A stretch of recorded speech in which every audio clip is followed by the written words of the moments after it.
يجعلون ممن يكون كتابه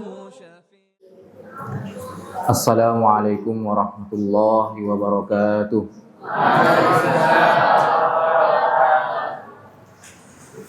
Alhamdulillahirabbil alamin wassalatu wassalamu ala asyrafil anbiya'i wal mursalin nabiyina Muhammadin wa ala alihi wa sahbihi ajma'in.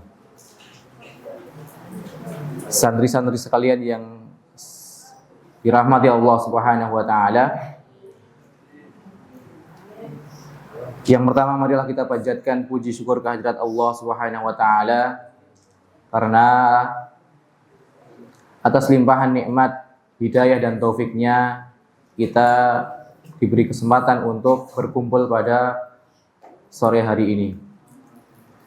Kemudian salawat serta salam semoga senantiasa tercurahkan kepada junjungan kita Nabi besar Muhammad sallallahu alaihi wasallam, kepada keluarganya, para sahabatnya, para tabi'in, para tabi'ut tabi'in dan pengikutnya yang setia hingga hari akhir kelak. Santri-santri sekalian yang semoga dirahmati Allah Subhanahu wa taala, insyaallah pada kesempatan sore hari ini kita akan membaca salah satu buku yang ditulis oleh Syekh Shalih Muhammad bin Shalih Al-Utsaimin rahimahullahu taala, dan kita akan membahas tentang perkara yang penting bagi setiap muslim. Kita ketahui bahwa setiap muslim itu banyak berbuat salah. Kullu bani Adam khata'. Setiap anak Adam itu banyak berbuat salah. Wa khairul khata'in at-tawwabun. Dan sebaik-baik orang yang berbuat salah adalah orang yang bertaubat atau meminta ampun kepada Allah Subhanahu wa taala. Allah Subhanahu wa taala berfirman di dalam Al-Qur'an surah Muhammad, fa'lam annahu la ilaha illallah wastaghfir li dzambik. Fa'lam, ketahuilah bahwasanya tidak ada sesembahan yang benar kecuali Allah Subhanahu wa taala. Kemudian meminta ampunlah kepada Allah atas dosa-dosamu. Syekh Abdurrahman bin Nasir As-Sa'di mengatakan dalam tafsirnya bahwa makna dari wastaghfir li dzambik, makna dari minta ampun kepada Allah di sini adalah bi antaf'ala asbabal maghfirati minat taubati wad du'a'i bil maghfirah wal hasanat al mahiyah wa tarkiz dzunub wal 'afwi 'anil jaraim. Artinya adalah hendaknya seseorang itu melakukan sebab-sebab diampuninya dosa. Jadi sebab diampuni dosa itu ada banyak. Salah satunya adalah taubat. Yang kedua adalah doa minta ampun atau istighfar. Kemudian sebab yang lain adalah amal-amal kebaikan. Di antaranya adalah sholat 5 waktu, sholat Jumat, kemudian puasa Ramadan dan lain sebagainya. Wa tarkiz dzunub, meninggalkan dosa juga termasuk sebab ampunan Allah. Wal 'afu 'anil jaraim, dan meminta maaf dari kesalahan.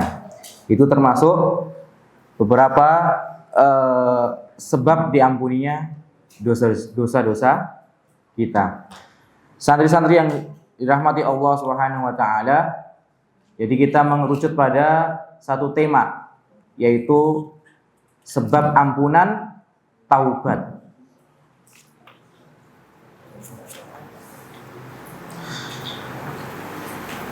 Alhamdulillah kita sekarang memiliki atau kedatangan tamu mulia, yaitu bulan Ramadan. Yang dikatakan bahwa bulan Ramadan itu adalah bulan ampunan, maka kita hendaknya memperbanyak taubat di bulan Ramadan kali ini. Santri-santri sekalian yang semoga dirahmati Allah Subhanahu wa taala, mengapa kita harus taubat?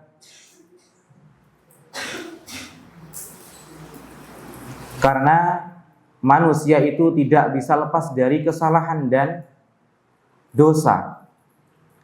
Seperti yang disebutkan oleh Rasul sallallahu alaihi wasallam yang telah kita singgung tadi, kullu bani Adam khata'. Setiap anak Adam itu banyak berbuat kesalahan.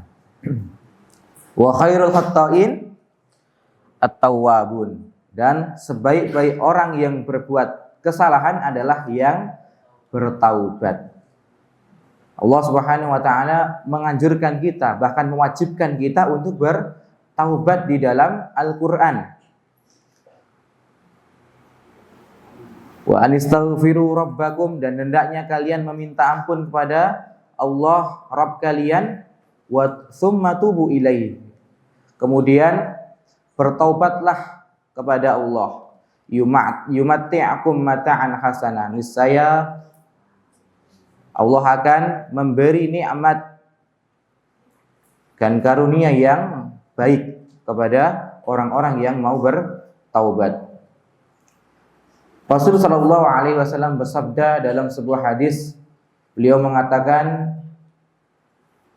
"Inni la astaghfirullah wa atubu ilaihi fil yaumi aktsar min mi'ati marrah." Wa fi riwayatin min sab'ina marrah. Bahwasanya sesungguhnya Rasul sallallahu alaihi wasallam bersabda, sesungguhnya aku meminta ampun kepada Allah dan bertaubat kepadanya dalam satu hari itu aksar min sab'ina marrah, lebih banyak, lebih dari 70 kali. Dalam satu hari Rasul bertaubat, beristighfar lebih dari 70 kali. Ini Rasul sallallahu alaihi wasallam adalah sayyidul anbiya'i war rusul, pemuka dari nabi dan rasul, khairul bashar, sebaik-baik manusia. Tiap hari bertaubat, beristighfar lebih dari 70 kali. Nah, kita manusia biasa, banyak dosa, hendaknya lebih banyak lagi. Santri-santri yang dirahmati Allah Subhanahu wa taala, di dalam surah At-Tahrim ayat 8 Allah Subhanahu wa taala berfirman, "Ya ayyuhalladzina amanu tubu ilallahi taubatan nasuha." Wahai orang-orang yang beriman, bertobatlah kepada Allah Subhanahu wa taala dengan taubat yang sebenar-benarnya. Asa rabbukum ayyukaffira ankum sayyi'atikum. Semoga Rabb kalian mengampuni, menghapus kesalahan-kesalahan kalian. Wa yudkhilakum jannatin tajri min tahtihal anhar. Dan memasukkan kalian ke dalam surganya yang mengalir di bawahnya itu sungai-sungai. Jadi orang yang bertaubat dengan taubatan nasuha dijanjikan oleh Allah dengan akan diampuni dosanya semuanya dan dimasukkan ke dalam surganya.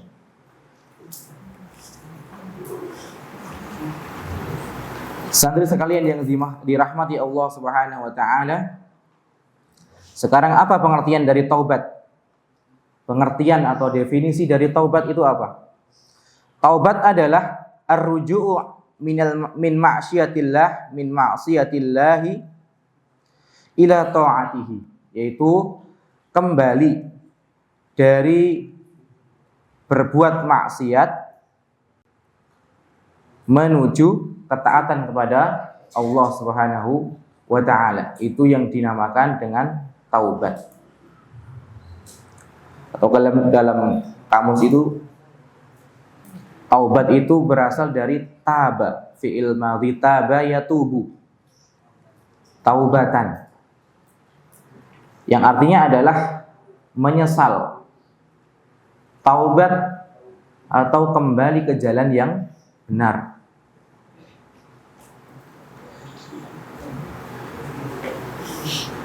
Li'annahu subhanahu wal ma'budu haqqan. Kenapa kita harus kembali kepada Allah, kembali kepada ketaatan? Karena Allah itu adalah sesembahan yang benar, satu-satunya sesembahan yang benar. Artinya selain itu adalah sesembahan yang keliru, yang salah. Dan hakikat dari ibadah itu adalah at-tazallulu wal khudu'u lil ma'budi mahabbatan wa ta'ziman. Hakikat dari ibadah itu adalah merendahkan diri, tunduk, cinta dan pengagungan kepada yang disembah. Itu kepada Allah. Tadi yang pertama apa? Merendahkan diri. Kemudian tunduk. Rasa cinta disertai pengagungan kepada yang disembah. Itu adalah hakikat dari ibadah. Maka apabila seseorang itu sholat tidak disertai dengan merendahkan diri kepada Allah, tunduk kepada Allah, cinta kepada Allah, dan pengagungan kepada Allah, maka dia belum dikatakan beribadah. Karena apa? Karena hakikat ibadah itu seperti itu. Orang-orang munafik itu orang sholat juga, akan tetapi apakah sholatnya diterima? Tidak. Ibadahnya tidak bernilai pahala, tidak bernilai ibadah. Fawailul lil musallin. Allah menyebutkan bahwa orang yang sholat itu celaka, padahal dia mengamalkan amalan yang mulia, tetapi diancam Allah dengan ancaman celaka, neraka. Alladzina hum 'an salatihim sahun. Ternyata mereka itu sholat tetapi lalai. Alladzina hum yura'un. Mereka itu sholat tapi tujuannya bukan karena Allah, bukan karena merendahkan diri kepada Allah, tapi karena ingin mendapatkan apa?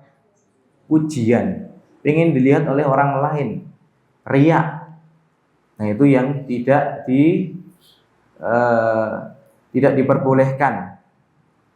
Santri sekalian yang semoga dirahmati Allah Subhanahu wa taala,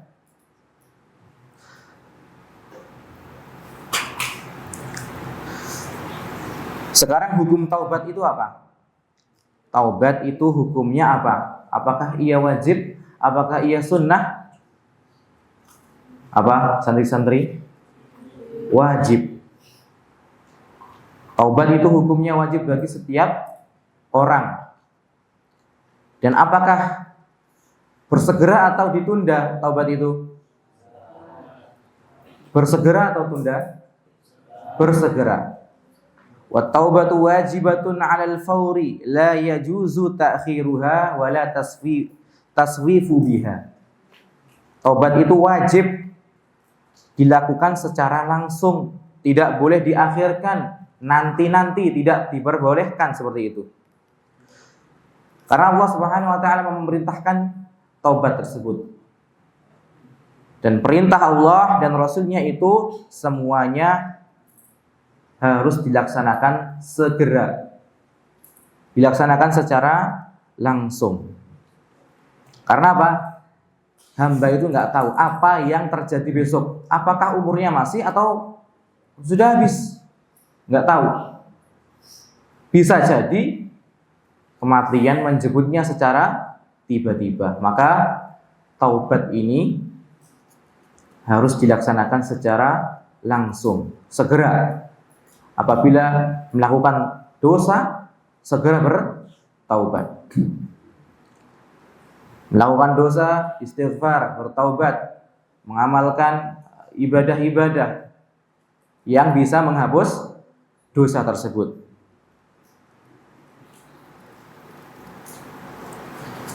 Kemudian kenapa kita juga harus kenapa kita harus bersegera untuk bertaubat? Karena terus-menerus dalam maksiat itu akan mengakibatkan kerasnya hati. Jadi kalau maksiat terus berdosa terus,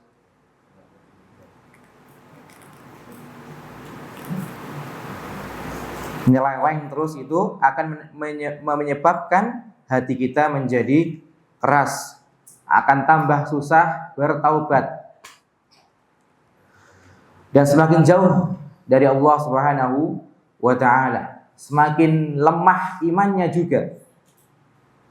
Karena iman itu yazidu bit ta'at wa yanqusu bil ma'siyah, bertambah dengan ketaatan dan berkurang dengan kemaksiatan. Kemudian terus-menerus di dalam dosa, dalam maksiat itu mengakibatkan dia menjadi berkawan dengan dosa, menjadi terbiasa dengan dosa. Dan jiwa itu ketika terbiasa dalam dosa akan susah untuk berpisah. Seperti berteman dengan seseorang, tiap hari sama dia terus. Karena kalau mau dipisahkan susah, karena sudah terbiasa. Begitu juga dengan dosa. Kalau dia sudah terbiasa dengan dosa tersebut, bertahun-tahun dengan dosa tersebut, maka akan susah untuk berpisah dengan dosa tersebut. Maka harus dilaksanakan taubat, harus dilakukan taubat. Minta ampun kepada Allah Subhanahu wa ta'ala dengan sebenar-benarnya. Dan bahayanya lagi ketika seorang itu terus-menerus dalam dosa, setan itu akan membuka pintu maksiat yang lain.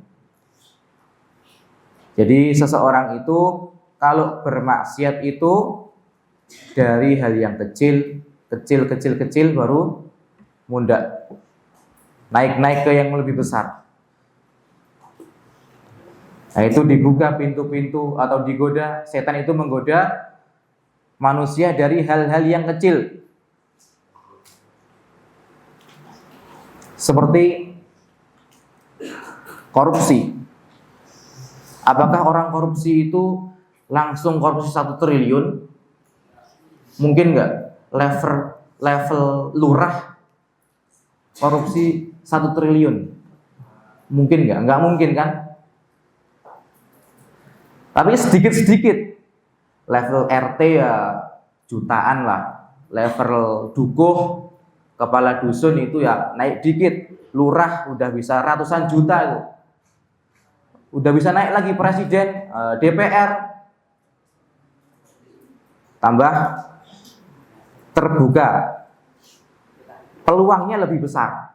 Dan setan ketika itu godaannya lebih besar lagi.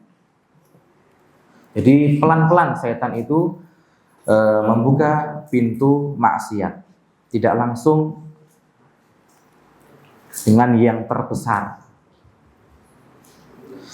Saudara sekalian yang semoga dirahmati oleh Allah Subhanahu wa ta'ala, ada seorang ulama yang mengatakan bahwa innal ma'asi baridul kufri yantakilul insanu fiha marhalatan. Maksiat itu adalah pengantar kekufuran. Maksiat itu pengantar kekufuran. Yang bisa mengantarkan seseorang kepada kekufuran itu adalah maksiat-maksiat yang levelnya itu di bawah kufur. Kalau kufur itu sudah keluar dari agama Islam. Apabila kufurnya itu kufur yang akbar, ya pengantar kekufuran, maka maksiat itu akan mengantarkan manusia kepada kekufuran secara bertahap, pelan-pelan, sampai pada akhirnya ia menyimpang dari agamanya seluruhnya, artinya murtad, keluar dari agama Islam. Jadi dari maksiat yang kecil-kecil kemudian besar sampai ujungnya itu adalah kekufuran. Nah, kalau udah kufur ini, setan bangga. Wah, si fulan itu sudah tak kafir ke. Ya, nas'alullah al-afiyata wassalamah. Kita berlindung pada Allah dari kekufuran dan kemurtadan. Amin ya rabbal alamin. Santri-santri sekalian yang semoga dirahmati Allah Subhanahu wa taala, sekarang kita lanjut pada syarat-syarat taubat nasuha. Jadi taubat yang diperintahkan oleh Allah Subhanahu wa taala itu adalah taubatan nasuha. Taubat yang sebenar-benarnya. Bukan tobat sambel. Sekarang tobat, besok nyambel lagi. Katanya enak sambel itu, tapi pedes. Dicoba terus, kapok. Tapi besoknya nyambel lagi. Jangan tobat sambel, tapi taubatan nasuha. Nah, taubat nasuha itu harus terpenuhi 5 syarat. Yang namanya syarat itu harus terpenuhi semuanya. Apabila tidak terpenuhi salah satunya, maka batal taubatnya. Seperti sholat, ada syarat-syaratnya. Salah satu syaratnya adalah toharoh, bersuci, berwudu, suci dari hadas besar dan hadas kecil. Apabila dia tidak terpenuhi toharoh, maka apakah sholatnya sah? Tidak sah. Begitu juga dengan taubat. Apabila salah satu syaratnya itu tidak terpenuhi, maka taubatnya tidak sah. Nah, sekarang syarat yang pertama, syarat taubat yang pertama itu apa? An takuna khalisatan lillahi azza wa jalla. Yaitu niat ikhlas karena Allah Subhanahu wa taala.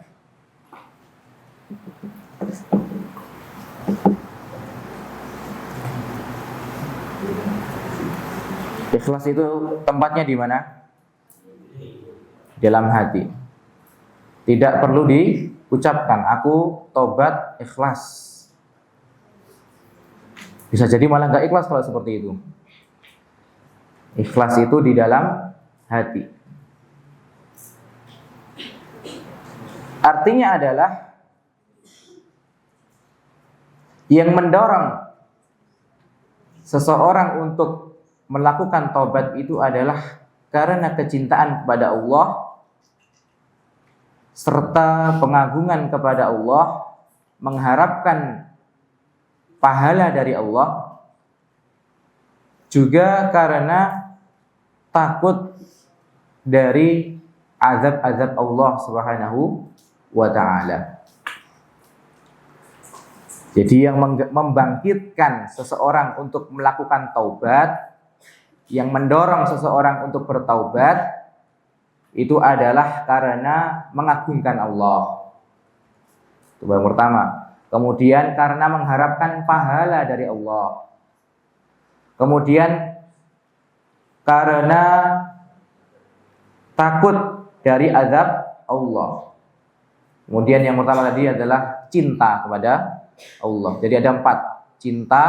Cinta, pengagungan, mengharapkan pahala, dan takut dari azab Allah.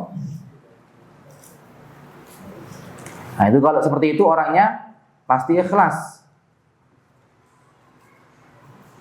Bukan karena ingin dipuji oleh orang lain. La tazallufan 'indal makhluk. Tidak untuk mencari pujian dari makhluk. Tidak menginginkan dari taubat itu perkara dunia.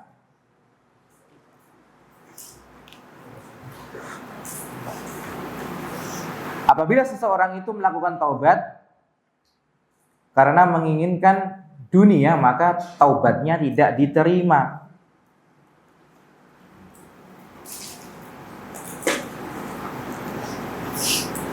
Jadi yang diterima taubatnya adalah hanya taubat yang ikhlas karena Allah Subhanahu wa taala. Kemudian yang kedua, syarat taubat nasuha yang kedua adalah ayyakuna nadiman hazinan ala ma salafa min dzambihi. Hendaknya yang bertaubat itu hendaknya menyesal, bersedih atas apa yang telah dilakukan dari dosa-dosa yang telah lalu.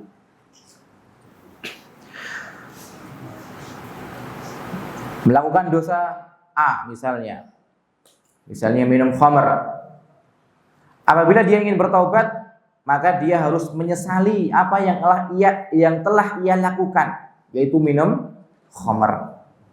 Bersedih atas apa yang telah ia lakukan. Ini syarat yang kedua. Menyesal dan bersedih atas apa yang dia lakukan.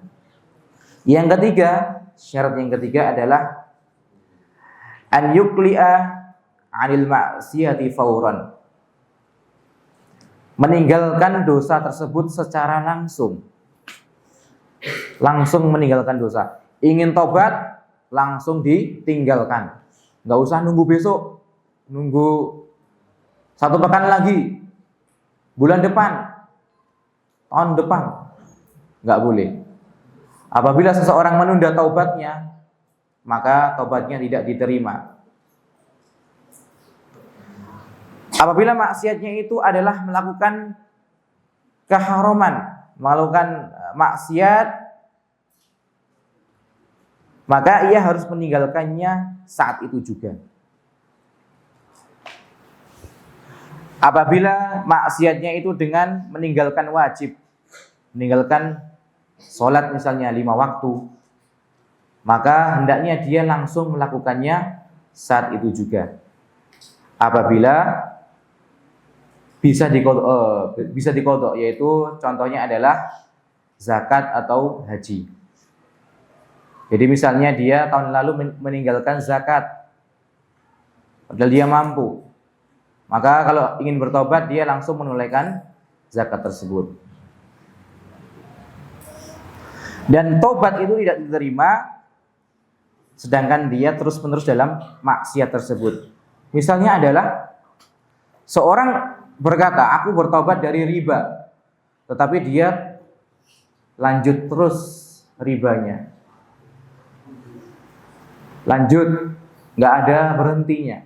Kalau orang karyawan bank misalnya ingin tobat, tapi dia nggak mau keluar dari bank, terima nggak dosanya? Diterima nggak tobatnya? Tidak, karena dia nggak mau meninggalkan dosa tersebut secara langsung. Kalau ingin tobat, maka harus ditinggalkan langsung. Bahkan kalau seseorang melakukan seperti itu, dia mengaku tobat tapi masih maksiat, dia masuk dalam dosa istihza, yaitu merendahkan Allah dan ayat-ayatnya dan semakin jauh dari Allah Subhanahu wa taala. Bahkan dosanya lebih besar daripada riba itu sendiri. Karena istihza itu termasuk pembatal keislaman. Kemudian apabila maksiatnya itu berkaitan dengan hak-hak orang lain, maka tidak sah taubatnya sampai dia menunaikan hak-hak orang lain tersebut. Misalnya berkaitan dengan harta, mengambil harta orang lain, mencuri sandal orang lain, mencuri HP orang lain, maka tidak sah taubatnya sampai dia itu mengembalikan HP-nya, sandalnya kepada pemiliknya. Jadi nggak cukup bertaubat saja, tetapi harus mengembalikan apa yang jadi hak orang lain. Dikembalikan kepada siapa? Dikembalikan kepada ahli warisnya. entah pada anaknya, ayahnya, ibunya, pokoknya kepada ahli warisnya. Santri sekalian yang semoga dirahmati Allah Subhanahu wa taala, kalau maksiatnya itu berkaitan dengan hak orang lain tapi ini adalah ghibah, itu menggunjing, menjelekkan orang lain di belakang, menyebutkan aib orang lain di belakang, ini juga dosa besar. Maka dia harus bertaubat darinya dan disertai dengan minta maaf kepada yang ia ribahi, yang ia gunjing. Bahkan harus dipuji juga ketika dia menggunjingnya itu di majelis seperti ini, misalnya dia jelek-jelekin orang lain. Maka kalau dia bertaubat dari ghibah itu, dia harus balik memujinya di majelis tersebut. Kalau dulunya dia jelek-jelekan, sekarang dia harus memuji-muji di majelis yang dulu dia menjelek-jelekan orang tersebut. Santri sekalian yang semoga dirahmati Allah Subhanahu wa taala, apakah apabila seseorang itu bertaubat dari satu dosa, kemudian akan tetapi bersamaan dengan itu dia melakukan dosa yang lain, apakah taubatnya itu diterima? Jadi dia bertobat dari mencuri misalnya dia bertobat dari mencuri dan dia terpenuhi syarat-syaratnya. Dia sudah mengembalikan kepada orang lain, tetapi dia bersamaan dengan itu dia melakukan dosa yang lain, ghibah misalnya. Apakah dosa mencurinya itu diampuni? Diampuni. Karena dosa itu bermacam-macam dan iman itu bertingkat-tingkat. Jadi keadaan yang seperti itu diampuni dosanya. Kemudian santri sekalian yang semoga dirahmati Allah Subhanahu wa taala, yang keempat adalah syarat yang keempat adalah bertekad untuk tidak melakukannya kembali. Tidak melakukan dosa yang telah ia taubati. Bertekad kuat untuk tidak mengulanginya pada waktu yang akan datang. Contohnya adalah seorang bertaubat dari mencuri, maka dia bertekad kuat pada dirinya supaya pada hari yang akan datang dia tidak akan melakukan mencuri lagi. Kenapa harus bertekad kuat? Karena tekad kuat itu adalah tekad kuat untuk tidak mengulangi, itu adalah buah dari taubat dan bukti dari jujurnya seseorang dalam bertaubat. Kalau nggak bertekad kuat untuk meninggalkan taubat, meninggalkan dosa tersebut, maka taubatnya itu tidak jujur. Kalau nggak jujur berarti taubatnya tidak diterima oleh Allah Subhanahu wa ta'ala. Kemudian yang terakhir, syarat taubat yang terakhir adalah alla takuna ba'da intihai waqti qabuli at-taubah. Waktu bertaubatnya itu sebelum berakhirnya waktu bertaubat. Jadi taubat itu ada masa akhirnya. Kapan? Ada dua. Yang pertama yang umum, yang kedua adalah yang khusus. Umum itu untuk semua orang. Kalau khusus itu untuk pribadi seseorang.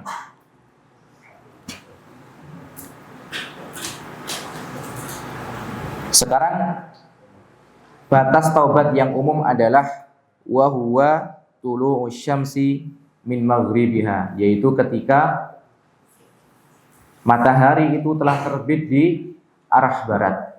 Maka ketika itu apabila seseorang bertaubat, sudah tahu tuh matahari terbit dari arah barat, kemudian dia bersegera taubat. Apakah taubatnya diterima? Tidak, karena habis waktunya. Waktu taubatnya sudah habis. Kemudian waktu khusus itu apa? Ketika sakaratul maut. Kalau udah ada tanda-tanda akan mati, meninggal dunia, maka taubatnya tidak diterima.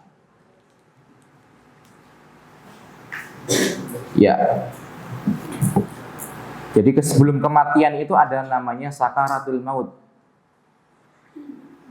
yaitu waktu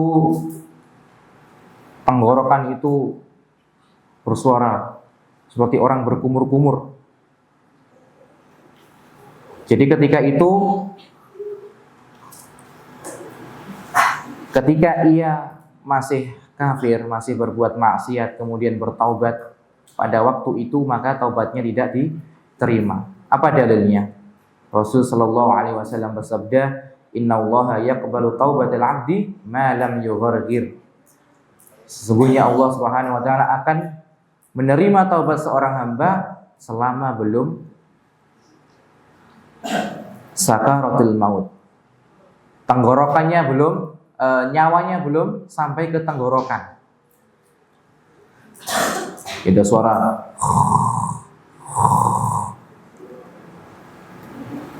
Kalau seseorang bertobat ketika itu, maka taubatnya tidak diterima oleh Allah Subhanahu wa taala. Santri sekalian yang dirahmati Allah Subhanahu wa taala, ketika taubatnya seseorang itu sah dengan mengumpulkan 5 syarat tersebut, maka Allah Subhanahu wa taala akan menerima taubatnya dan akan menghapus semua dan akan menghapus dosa-dosanya. Kalau seseorang itu bertobat pada satu dosa, dia akan diampuni pada dosa tersebut. Kalau bertobat pada seluruh dosa, maka Allah akan mengampuni seluruh dosa yang telah ia lakukan. Allah Subhanahu wa taala berfirman, "Qul ya ibadiyalladzina asrafu ala anfusihim la taqnatu min rahmatillah. Innallaha yaghfirudz dzunuba jami'a. Innahu huwal ghafurur rahim." Dalam surat Az-Zumar Allah berfirman, "Katakanlah wahai hamba-hambaku yang berbuat melampaui batas kepada diri mereka sendiri. La taqnatu min rahmatillah. Janganlah kalian berputus asa dari rahmat Allah. Karena saking banyaknya dosa yang telah ia lakukan, jangan putus asa. Karena apa? Innallaha yaghfirudz dzunuba jami'a. Karena sesungguhnya Allah itu akan mengampuni dosa hambanya semuanya. Jami'a, semuanya. Syaratnya apa? Liman taba minha. Bagi siapa saja yang mau bertaubat, Allah akan mengampuni semua dosanya, bahkan dosa terbesar pun, dosa kesyirikan pun akan diampuni oleh Allah selama hamba itu mau bertaubat. Innahu huwal ghafurur rahim. Sesungguhnya Allah itu adalah zat yang maha pengampun dan maha penyayang. Santri sekalian yang semua dirahmati Allah Subhanahu wa taala, momen Ramadan ini adalah momen yang pas, kesempatan emas bagi kita untuk bertaubat atas dosa-dosa kita. Maka ambil kesempatan ini untuk memperbanyak istighfar, memperbanyak amal soleh, memperbanyak taubat, minta ampun kepada Allah Subhanahu wa taala. Sudah mau buka? Baik. Sudah 40 menit. Cukup insyaallah? insya Allah cukup. Tapi semoga yang sedikit ini bisa bermanfaat bagi kita semuanya, terutama saya pribadi, dan semoga Allah Subhanahu wa taala memberi kita istiqamah dalam melakukan amal soleh. Dan semoga Allah Subhanahu wa taala memberikan kita taufik agar kita bisa senantiasa menganut agama yang mulia ini, agama Islam, hingga ajal kita menjemput. Tapi kita akhiri, subhanakallahumma wa bihamdika asyhadu an la ilaha illa anta astaghfiruka wa atubu ilaik. Wassalamualaikum warahmatullahi wabarakatuh.